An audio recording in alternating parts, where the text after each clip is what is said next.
Very low self-esteem, but this huge success was going on outside, and it just collapsed my brain.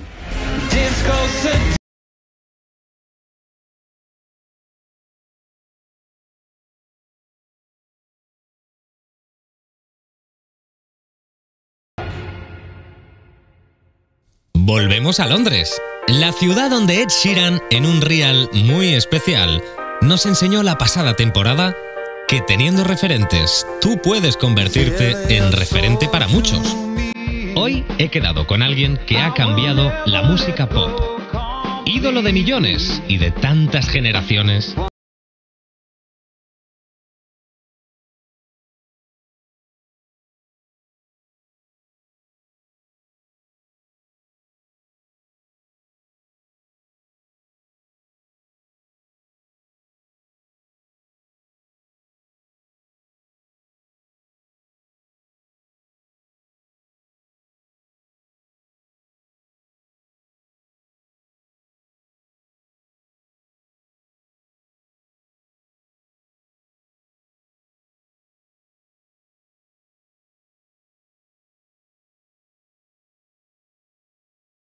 I need something that would make an impact, because, you know, I don't get to sit on my laurels anymore. In my imperial, I like to call it my imperial phase, where I released song after song after song that just went to radio and they would play it, and sort of, I'm in a different phase now. I'm a 42-year-old pop star. That's old for being a pop star. And I need something that would make an impact, that wouldn't be ignored. And I have a track called Party Like a Russian, and the lyrics in it make you think. The video is a great video. Sí, es muy gracioso. Well, thank you. Directed by a guy called Vaughan Arnell that I've worked with a lot in the past, who I love. So we thought we'd release Party Like a Russian because it wouldn't go missing. You know, it would definitely make an impact, and an impact is something that I need to make these days. You know, it's, the job is getting more difficult as I get older.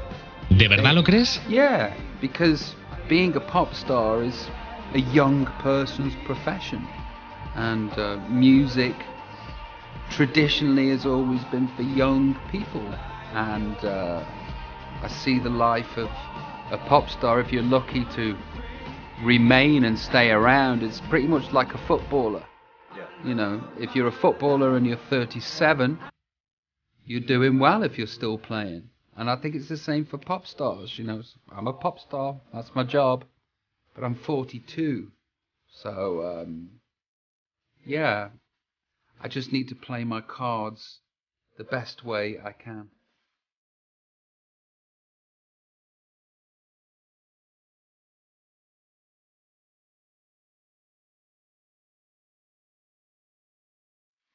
No hay nada más satisfactorio y a la vez difícil que reinventarse. Robbie en The Heavy Entertainment Show lo ha hecho. Ha saltado al vacío experimentando nuevos roles, nuevos sonidos y queriendo aferrarse a una forma de ver la vida que le aleje de los excesos.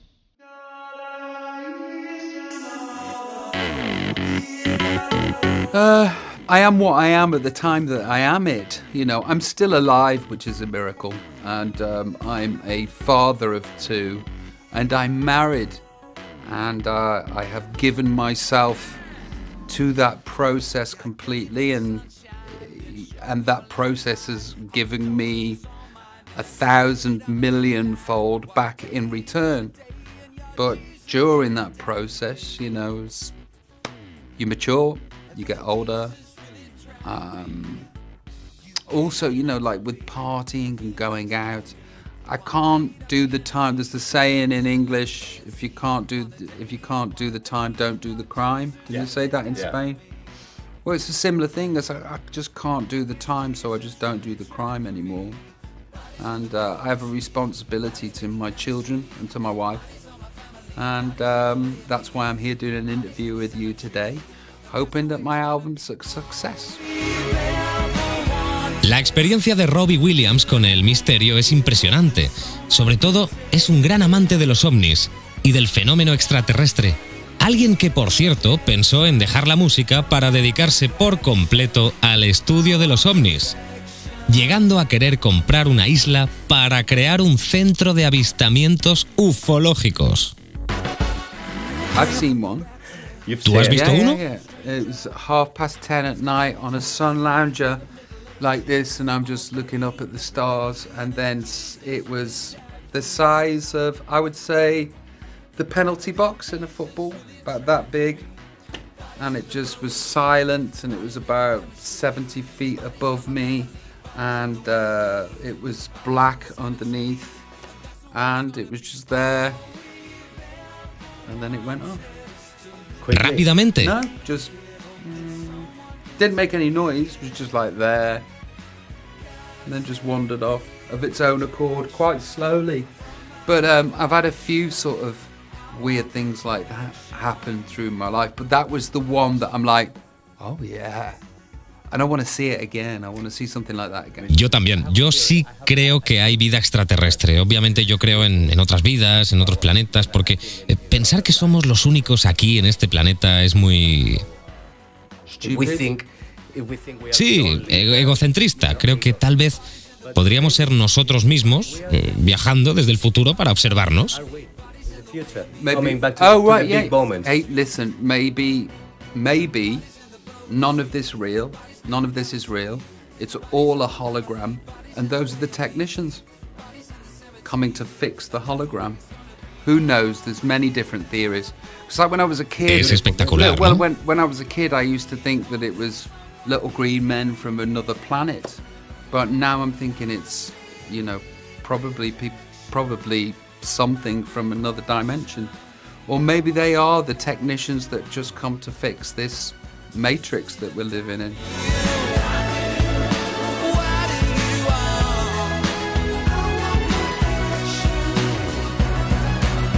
Y en esos momentos, después de ser una superestrella, llenar los estadios y oír a miles de personas gritar tu nombre y decirte que te aman, luego cuando llegas al hotel en ese momento solo en una ciudad desconocida, ¿te puede ese contraste? Yeah, it was. ¿Duele esa soledad? Yeah, I think huge success and tens of thousands of people going yes at you is a mindfuck. Anyway, you know, it definitely was for me. I had very low self-esteem, but this huge success was going on outside, and it just collapsed my brain.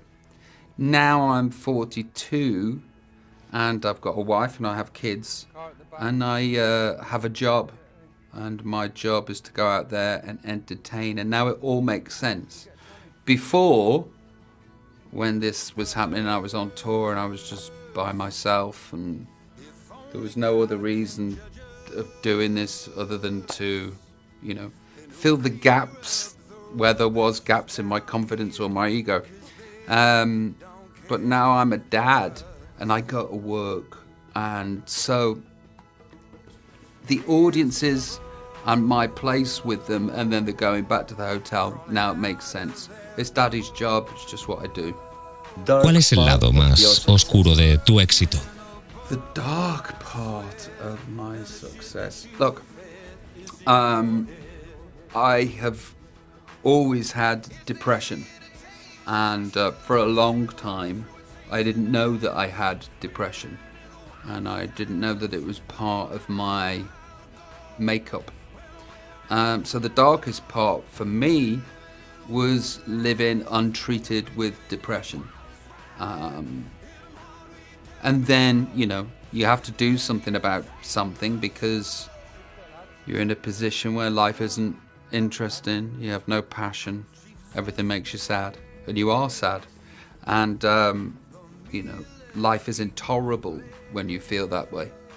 So, I don't know if it's the dark side of the music industry, because it's not, it was just the dark side of my soul. But now I am treated, now I understand what it is, and my life is better because, you know, I have more knowledge about it. Me parece muy útil que alguien como tú, con su experiencia, sirva de ejemplo en este momento a muchas personas que nos están viendo y que tal vez estén en un pozo de sus vidas, ¿no? En un momento oscuro. ¿Cómo ganas esa batalla? How do I win? Well, look, you know, the way I medicated my depression was by drinking and taking drugs, and I took it so far that I nearly died quite a few times, and life was unmanageable. Unfortunately, my manager at the time had been sober for like 10 years, 12 years, and he knew what to do, you know. He knew to put me into rehab, make me go to AA meetings, go to see a therapist. So I did all of those things, and I got better.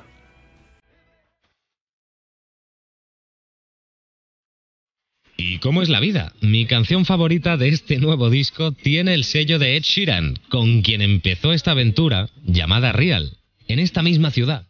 Esa canción se llama Pretty Woman. Yeah, Pretty Woman.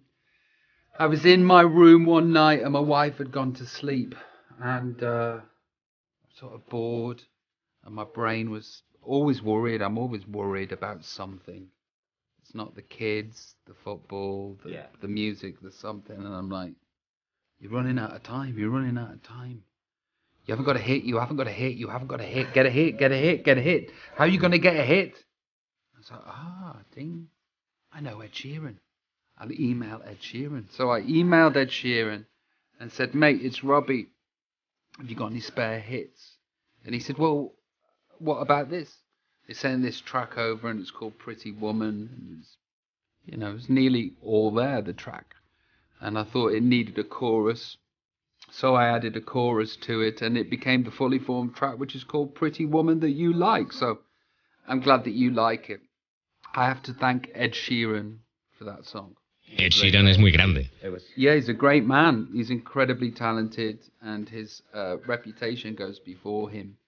Everybody that comes into contact with him sort of like are overwhelmed by what a kind person he is. And he's ultra talented. But it's not very often that when anybody speaks of somebody in this industry, the first thing they say is what a lovely person. And that goes a long way in my book. Don't leave me. This is Angels. Robbie es un luchador. Hasta cuando se acaban las fuerzas y parece que no hay esperanza, las tiene. Y si no las tiene, es solo para una cosa. Robbie no tiene fuerzas para rendirse.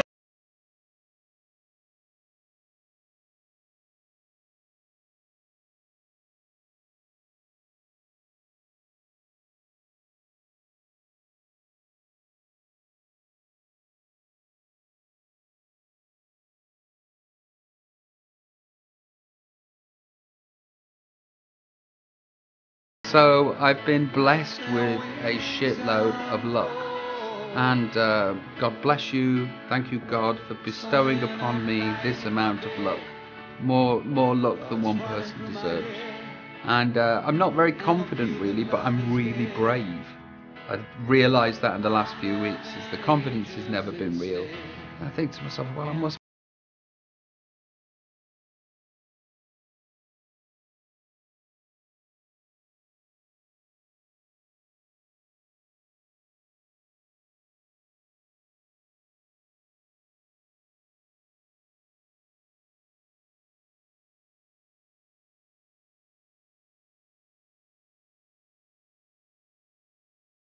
The most simple thing, to win the lottery, you've got to buy a ticket.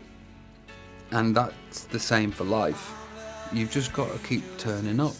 Buy the ticket. You might win the lottery. You probably will. You know, you have a dream and you want it badly enough. I think you can fulfill your dreams. I don't know.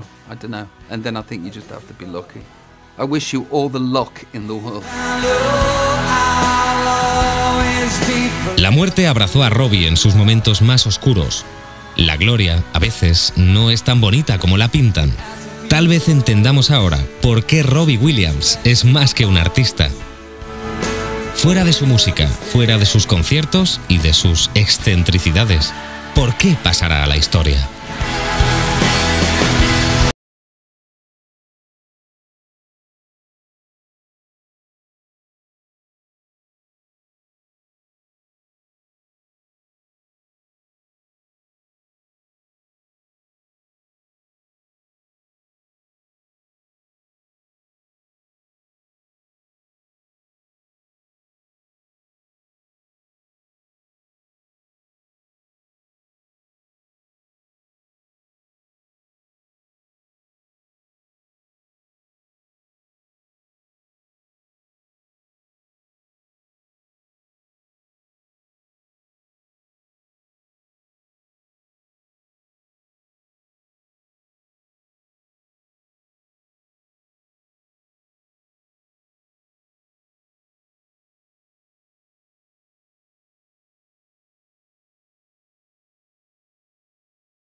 Music inspires life.